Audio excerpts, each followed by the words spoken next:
What if the key to the cage is not something you're waiting for someone else to give you? What if part of it has been sitting inside an ability you were taught not to take seriously? For a lot of creative people, freedom always seems to be somewhere in the future.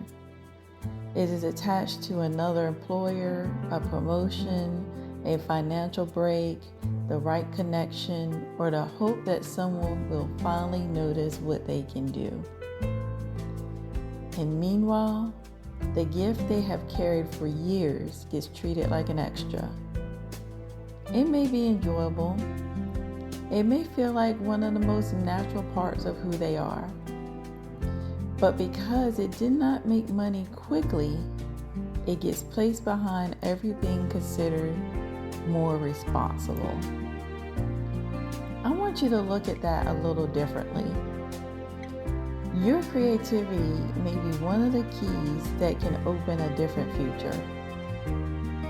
Now, that does not mean making an instant escape plan. A key can open a door, but it cannot build a life on the other side. The gift still needs to be developed. The work has to be finished. You have to learn who it helps, how it reaches them, and whether there is a structure that could eventually allow it to support some part of your life. So this is not a quit your job and follow your passion conversation. This is a conversation about not burying something valuable simply because it hasn't paid you yet. Most of us did not begin our lives believing that creativity needed to justify itself. Children write stories, draw pictures, build imaginary cities, perform for anyone who will watch, and invent things out of whatever's nearby. They usually do not stop in the middle and ask whether the activity is practical enough to deserve their time. They are curious before they are cautious. Then adulthood introduces real questions. Can this support you? How long will it take? What if it never works? Shouldn't you focus on something more stable? Those questions are not unreasonable. Housing matters. Healthcare matters. Financial obligations are real. Other people may depend on you. And there's nothing wrong with wanting stability or making responsible decisions. The problem begins when caution stops being useful information and becomes a permanent verdict. Something takes longer than expected, so you decide the ability has no value. You try to share your work and the response is quiet, so you assume no one will ever care. Someone tells you how difficult their experience was, and without meaning to, you begin using their disappointment as the forecast for your future. And over time, the dream gets smaller. Not because the ability disappeared, but because practicality became the only voice allowed to speak. That is how a cage can be built. It is rarely one dramatic decision. It is usually made from layers of responsibility, fear, inherited expectations, and all the things you may have been told a sensible adult must do. For many of the women who came before us, those expectations were even heavier. They carried families, maintained homes, sacrificed, and made the best decisions available within lives that often offered few choices. The history deserves compassion. Some of their sacrifices help create options later generations can now explore. At the same time, we can acknowledge that many people carried private longings they never had the freedom, money, time, or support to pursue. Both things can be true. You can respect what responsibility required from the people before you without deciding you must abandon every possibility available to you now. Modern life has its own version of the responsible map. You finish school, find stable work, you become dependable. You handle what needs to be handled.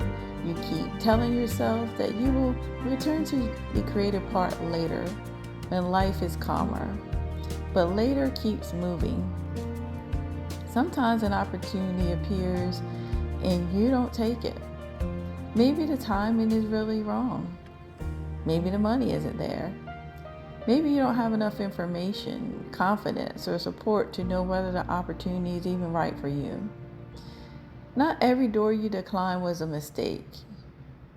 You may have not been ready then, so keep that in mind. And it does not mean you have to remain unavailable to the possibility forever either. Readiness can be built. You can learn more about your craft. You can complete the project that has existed mainly in your imagination. You can begin understanding the people who might value it. You can improve your financial footing and create breathing room to test an idea without asking it to carry your entire life immediately. Then when another appropriate door opens, you can evaluate it from a stronger position. That is very different from waiting for courage to appear all at once. Freedom does not require courage, but it does require judgment. And it doesn't mean pretending that money, responsibility, timing, or limitations no longer exist. It means those limitations no longer receive the only vote in what your future can become. And this is where creativity stops being only a feeling and becomes actual construction. Think about building a house. You would not put a beautiful front door in the middle of an empty field and call it a home. And you would not install windows without walls or start decorating rooms before the foundation could support them. A structure raised too quickly may look impressive for a moment, but it will not be safe to live in. And a creative path also needs a foundation. Whether you think of your ability as a natural talent or a God-given gift, the ability gives you the raw land and materials.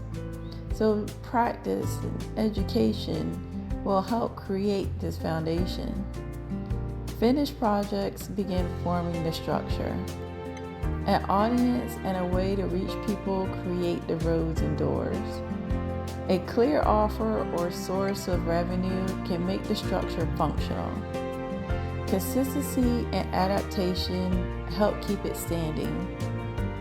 A slow beginning does not automatically mean that the path is failing. It may mean you're still building. But time alone is not construction. You can spend years saying you want to write without finishing anything another person can read. You can have a strong eye for design without learning how to present the work or help someone understand its value. You can be a gifted teacher without deciding what you want to teach, whom you want to help, or how they can learn from you. Talent matters, but talent by itself is not a complete plan. The gift needs a door. So ask yourself what the ability actually allows you to create. Who benefits from it? Why would that person value it? What form carries it best? And how could someone discover it? A writer may create stories, educational resources, essays, scripts, or commissioned work. A visual artist may explore prints, licensing, original pieces, services, or classes. A performer may consider recordings, live events, lessons, or production work. A maker will develop one focused product line instead of trying to create everything at once. And some creative activities should remain yours simply because you love them. Not every enjoyable thing needs to become a business. The point is not to squeeze income from every interest you have. The point is to stop assuming that none of your abilities can have economic value simply because All of them do not need to. You need to keep something for yourself. But if you want to explore value, you can test it without immediately destabilizing the life you already have. Your current job may help fund the foundation. It may be paying for housing, equipment, software, education, materials, or the production of your first finished project. It may be teaching you skills that transfer into your creative work. It may give you time to learn what people respond to before your creativity is expected to carry your household. And that does not make the dream less real.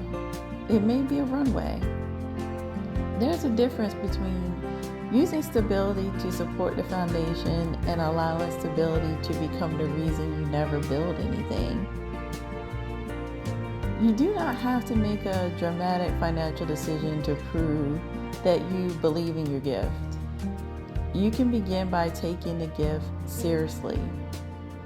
And honestly, that's the most important part. Name it clearly, not simply, I am creative. What do you make? What do you express? What do you help someone understand, feel, solve, or experience? Ask those questions. Then strengthen it. Practice, study, learn what separates a private interest from work that is ready to serve another person. Complete one meaningful project.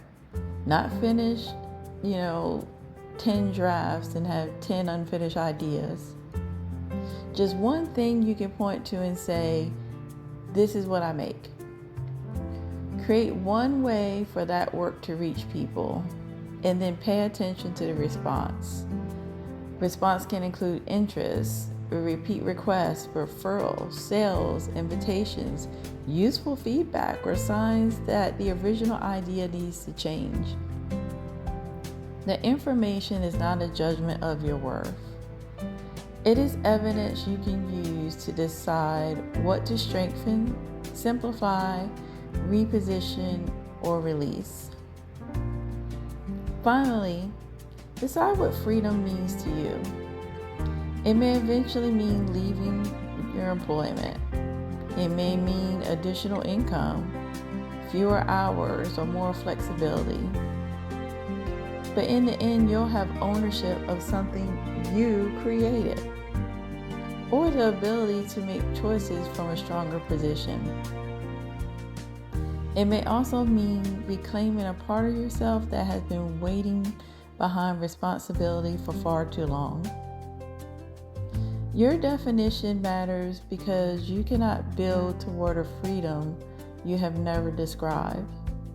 The gift may be the key.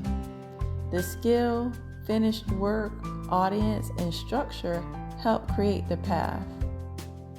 And the life beyond the cage is something you build one deliberate piece at a time. So let me leave you with two questions. What gift have you kept inside the cage because it did not pay you quickly enough? And what would you need to build so that you are ready when the next appropriate door opens? You do not have to tear down your life tonight, but you can name the gift, finish the work in front of you, learn who it may serve, and build one strong piece of the foundation.